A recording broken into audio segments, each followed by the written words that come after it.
സക്കാത്ത് കൊടുക്കുന്ന കാര്യം പറയുമ്പോൾ വലിയ പ്രയാസം. സക്കാത്ത് എന്ന് പറഞ്ഞാൽ എന്താ?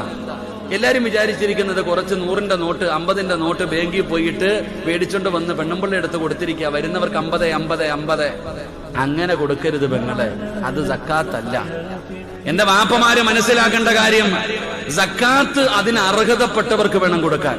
ഇപ്പൊ നിങ്ങൾ ആരെങ്കിലും ഇങ്ങോട്ട് നോക്കിയേ, നിങ്ങൾ ആരെങ്കിലും സക്കാത്തിന്റെ പൈസ കൊണ്ടുവന്ന് എനിക്ക് തന്ന നിങ്ങളുടെ സക്കാത്ത് വീടുവോ? എടോ, എന്റെ കയ്യിൽ നിങ്ങൾ ആരെങ്കിലും സക്കാത്തിന്റെ പൈസ കൊണ്ട് തന്നാൽ ഞാൻ പറയും നിങ്ങളുടെ സക്കാത്ത് വീടൂല. എന്തുകൊണ്ട്? സിറാജ് സക്കാത്തിന് അർഹനല്ല. തിന്നാനും കുടിക്കാനും എനിക്കില്ല, ധരിക്കാനില്ല, എനിക്കെന്ത് സക്കാത്ത്?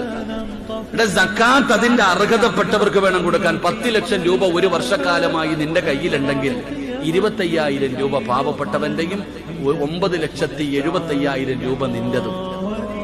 9,70,75,000 രൂപ നിന്റത്. 25,000 അത് ഔദാര്യമൊന്നുമല്ല. വല്ല വീടിന്റെ മുമ്പിൽ വരുന്നവൻ ഇങ്ങനെ കൊടുക്കാനുള്ള നക്കാപ്പിച്ചയല്ല. അതിന്റെ അവകാശിയെ കണ്ടെത്തി നീ കൊണ്ടുപോയി കൊടുക്കണം. നീ എന്ത് ചെയ്യും? എന്റെ കൂടപ്പുറപ്പിന് കടമുണ്ട്, അവന് കൊടുത്തേക്കാം. കൂടപ്പുറപ്പിന് 1 സെന്റ് വിറ്റാ കടം വിട്ടാലോ, അല്ലേ? എങ്ങനെ അതാ ചിന്തിക്കേണ്ടത്.